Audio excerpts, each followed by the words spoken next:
Hello everyone. So guys, आइए ज्ञान भाई देख रहे हैं आप। दोस्तों, बहुत सारे लोग हैं जो आईपीओ में पैसा लगाते हैं, लेकिन आईपीओ में पैसा लगाने के बाद आईपीओ नहीं मिलता है।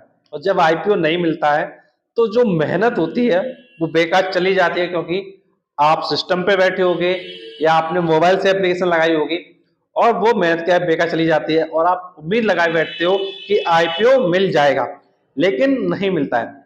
अगर आपको आईपीओ नहीं मिल रहा है तो आपको आज का ये वीडियो जरूर देखना चाहिए, क्योंकि इस वीडियो में मैं आपको बताने वाला हूं आईपीओ में अलॉटमेंट के जो चांसेस है वो आप कैसे बढ़ा सकते हो, वो क्या प्रोसेस है जिसके थ्रू आपको अलॉटमेंट मिलने की जो चांसेस हैं वो और भी ज्यादा इंक्रीज हो जाएंगे। तो चलिए स्टार्ट करते हैं। तो देखो, सबसे पहले जो आपको ध्यान रखना है वो ध्यान ये देना है कि जो आप एप्लीकेशन लगा रहे हो, अभी तक नॉर्मली लोग क्या करते हैं, एप्लीकेशन सिर्फ अपने नाम से लगाते हैं। तो देखो, अगर आप अपने नाम से सिर्फ एप्लीकेशन लगाते हो अपना डीमैट अकाउंट खुलवाने के बाद, तो आपको क्या करना है, आपको अपने फैमिली मेंबर्स का भी डीमैट अकाउंट ओपन करवा लेना है और उसके बाद उनके नाम से भी एप्लीकेशन लगाना है। मतलब अब आपको एक एप्लीकेशन नहीं लगाना है, अब आपको एक एप्लीकेशन सिर्फ नहीं लगाना है, आपको एक से अधिक एप्लीकेशन लगाना है। अब जैसे आपके घर में आपकी मदर होंगी, सिस्टर होंगी, ब्रदर होंगे, तो जो भी लोग हैं एक बार उनसे बात करो, उनको बताओ कि भाई मैं शेयर मार्केट में पैसा लगाता हूं, तो मुझको अकाउंट की नीड है, क्योंकि वहां पे लॉट चार्जेस मेरे बढ़ जाएंगे। आप उनको बताइए, उनको समझाइए और उनकी परमिशन लेके एक बार अकाउंट ओपन करवाइए और पैसे लगाना स्टार्ट करिए। अब देखो, जब आप पैसे लगाओगे तो कहीं ना कहीं अभी तक आप सिर्फ अपने नाम से लगा रहे थे, लेकिन जब आप और भी मेंबर्स के नाम से लगाओगे तो अलॉटमेंट के चांसेस क्या है, और ज्यादा होते जाएंगे। तो जैसे फॉर एग्जांपल, आपके घर में 4 मेंबर्स हैं, तो आप क्या कर सकते हैं, 4 मेंबर्स के नाम से अलग अलग एप्लीकेशन क्या लगा सकते हैं। लेकिन ये ध्यान रखिएगा, जब डीमैट अकाउंट खुलता है तो मेंबर्स जिसके नाम पर आप अकाउंट खुलवाते हैं तो उनका जो पैन कार्ड है वो लगता है। तो ये चीज आपको ध्यान रखना है कि उन मेंबर्स के पास आधार कार्ड और पैन कार्ड होना चाहिए। तो ध्यान रखिएगा, दो चीजें चाहिए, क्या, आधार कार्ड और पैन कार्ड, और आपस में लिंक भी होने चाहिए। तो आप क्या है, डीमैट अकाउंट खुलवा के अलग अलग एप्लीकेशन क्या डाल सकते हैं। पहली चीज तो आपको ये ध्यान रखनी है। फिर दूसरी चीज आपको ये ध्यान रखनी है कि जैसे किसी कंपनी का आईपीओ आ रहा है, तो आपको ये चेक करना है क्या उसकी कोई पेरेंट कंपनी है। अगर है तो आप ये चेक करो क्या वो शेयर मार्केट में लिस्ट है या फिर नहीं। अगर लिस्ट है तो आपको उस पेरेंट कंपनी का शेयर ले लेना है, और अगर लिस्ट नहीं है तो फिर कोई दिक्कत की बात नहीं, तो फिर आपको नॉर्मल एप्लीकेशन लगानी है। अगर देखो आप शेयर ले लोगे पेरेंट कंपनी का, तो कई बार क्या होता है, जब कोई एक कंपनी अपने आईपीओ को लेके आती है तो उसमें बताती है कि अगर हमारी पेरेंट कंपनी का शेयर है तो फिर आपको क्या है, कुछ ना कुछ जो रिजर्वेशन है वो मिलने वाला है। मतलब कुछ शेयर का जो परसेंटेज है वो रिजर्व रहता है उन लोगों के लिए जिनके पास पेरेंट कंपनी का शेयर होता है। तो अगर पेरेंट कंपनी है किसी आईपीओ की, तो फिर आपको क्या है, वो शेयर बाय कर लेना है, जिससे कि अगर वो रिजर्वेशन का फायदा मिले तो आप उसका ले सकें और वहां से आपके जो अलॉटमेंट के चांसेस हैं वो बढ़ जाएंगे। अब देखो, इसके बाद तीसरी चीज आपको ये ध्यान रखनी है, जब किसी कंपनी का आईपीओ आता है, तो जब आप आईपीओ अप्लाई करते हैं तो उसमें देखिए दो चीजें आती हैं। एक आता है इंडिविजुअल लिख के और एक आता है एम्प्लॉय लिख के। तो आप ये चेक करिए, आप किसी ऐसी कंपनी में काम तो नहीं करते जिसका ऑलरेडी आईपीओ आ रहा है।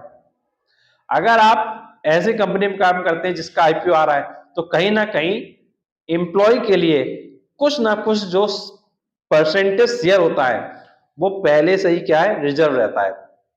तो जब पहले से रिजर्व रहता है तो फिर आपको क्या करना है, आपको एम्प्लॉय कैटेगरी से अप्लाई करना है, फिर आपको इंडिविजुअल कैटेगरी में नहीं आना है। फिर आपको कहां जाना है, फिर आपको जाना है एम्प्लॉय कैटेगरी में। तो वहां से आपके जो चांसेस हैं वो बढ़ सकते हैं।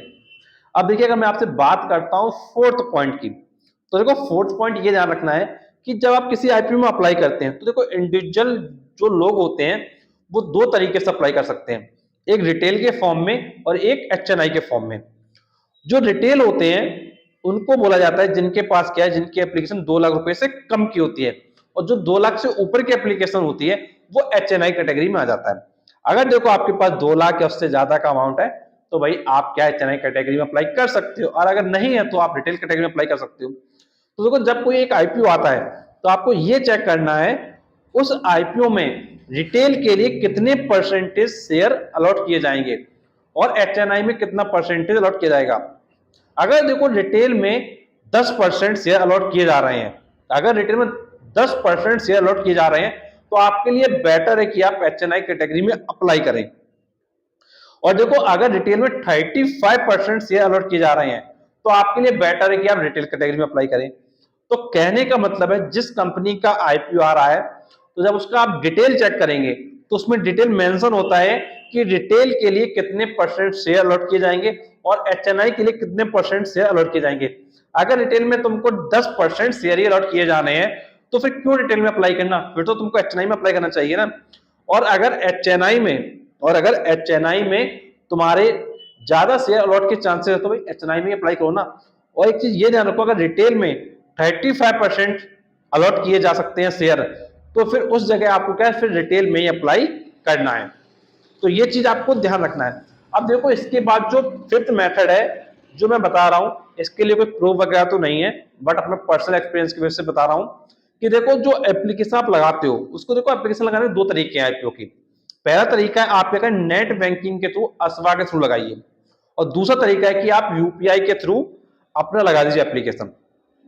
तो देखो अगर आप असवा के थ्रू लगाएं तो देखो असवा के थ्रू मिलने के चांसेस थोड़ा क्या ज्यादा रहते हैं। इसके लिए कोई लिखित में प्रूफ नहीं है, कुछ नहीं है, बट अपने पर्सनल एक्सपीरियंस से बोल रहा हूँ कि भाई उसके थोड़े जो चांसेस हैं वो कहीं ना कहीं ज्यादा रहते हैं।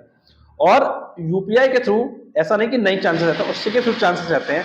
बट अगर एप्लीकेशन लगानी है तो अगर तुमको IPO नहीं मिल रहा है, बहुत समय ट्राई कर रहे हो, तो मैं सजेस्ट यही करूंगा कि भाई तुम एक बार असवा के थ्रू ट्राई कर लो, क्योंकि उसमें कोई अलग से चार्जेस वगैरह कुछ पड़ना नहीं है। तो क्यों ना एक बार ट्राई करके देख लिया जाए, अगर मिल जाता तो बहुत अच्छी बात है। तो जो भी लोग वीडियो देख रहे हैं तो अगर आपको IPO नहीं मिला है तो एक बार जरूर ट्राई करें, और अगर मिल जाता है तो मुझे भी कमेंट बॉक्स में जरूर बताइएगा, और मुझे बहुत अच्छी खुशी होगी कि आपको IPO मिला। और देखो IPO बहुत अच्छा होता है अगर आप सीरियस होते हैं और सही समय पे एक सही IPO में पैसा इन्वेस्ट करते हैं, बिकॉज IPO में जो पैसा है वो काफी हद तक बढ़ भी जाता है। तो एक आप अच्छे IPO की एनालिसिस करिए, एक अच्छे IPO में अप्लाई करिए। और मैं आपसे बस यही कहना चाहूंगा वीडियो एंडिंग से पहले, अगर आपको कोई भी डाउट है, कुछ भी आप पूछना चाहते हैं तो नीचे कमेंट बॉक्स से कमेंट करके आप डाल सकते हो। और अगर कोई ऐसा पॉइंट है जो छूट गया हो, जो आप अच्छे से जानते हो, तो कमेंट बॉक्स में जरूर बताइए, जिससे कि और भी जो इन्वेस्टर हैं जो इन्वेस्ट करने के लिए रेडी बैठे हुए हैं वो नॉलेज को ले सकें और अपनी नॉलेज को अप्लाई कर सकें। और मैं बस यही कहना चाहूंगा किसी भी IPO में अप्लाई करने से पहले अपनी जो एनालिसिस है वो जरूर करिए, अपने फाइनेंशियल एडवाइजर से कंसीडर करिए।